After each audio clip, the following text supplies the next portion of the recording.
মোবারকবাদ মাহে রমজান। রোজার মাসে অনেকে একটা ভ্রান্ত ধারণার বেহিসাবি খাবার, না বেহিসাবি খাবার না, হিসেব করেই খেতে হবে।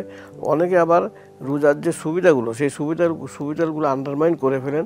বেশি খাওয়া, আবার বিভিন্ন ধরনের খাওয়া, কম্পোনেন্ট অনেক ধরনের, যেমন ইফতারিতে এত খাওয়া তো আসলে ইসলাম ধর্ম বলে না, এবং আমাদের অরিজিনাল প্রিমিটিভ সোসাইটিও এটা বলতো না।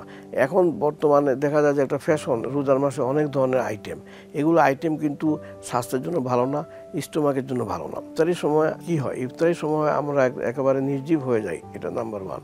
নাম্বার 2, ইফতারির সময় ব্লাডে দেখা যায় ব্লাড সুগারটা কমে যায়, নাম্বার 2।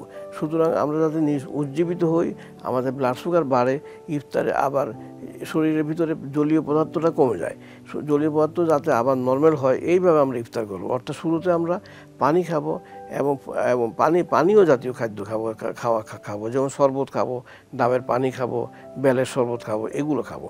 তার সাথে আমরা কী করবো, সুগার বাড়ানোর জন্য আমরা খেজুর খাবো। খেজুরটা একটা খুব ইম্পর্ট্যান্ট রোজার মাসের জন্য ইফতারের সময়।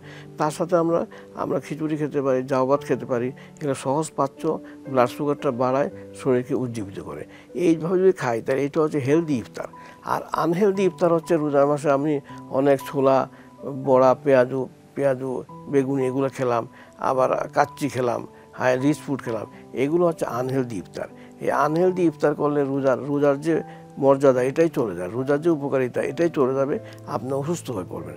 24 ঘন্টার যে আমরা যে অন্য সময় যে খাওয়া, রোজার মাসে কিন্তু এগুলোই আমরা খাই, শুধু টাইমিংটা একটু চেঞ্জ হয়।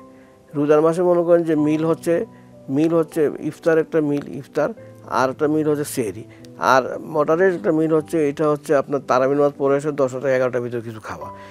এই ধরনের খাওয়া তো এটা তো আমাদের অন্য দিনেও হয়, সকালে একটা মিল, দুপুরে একটা মিল, রাতে একটা মিল, তাই না?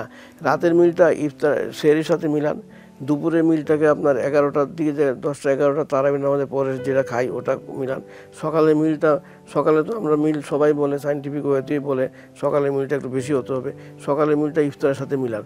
সুতরাং রোজার মাসে কিন্তু আমরা কিন্তু খাওয়া যে কমাই তা না, খাওয়ার অ্যামাউন্টটা কমাই, কোয়ালিটিটা কমাই, কোয়ান্টিটিটা কমাই, আর খাওয়ার টাইমিংটা একটু চেঞ্জ হয়। সুতরাং আপনার খাওয়ার যে লো ব্লাড সুগার এটাকে একটু কন্ট্রোল করে যেগুলো উপযুক্ত ইফতার, যেগুলো হেলদি ইফতার, ওগুলাই করেন। তখন দেখা যাবে যে আপনার রোজার মাসটা আপনার সুন্দরভাবে কেটে যাচ্ছে।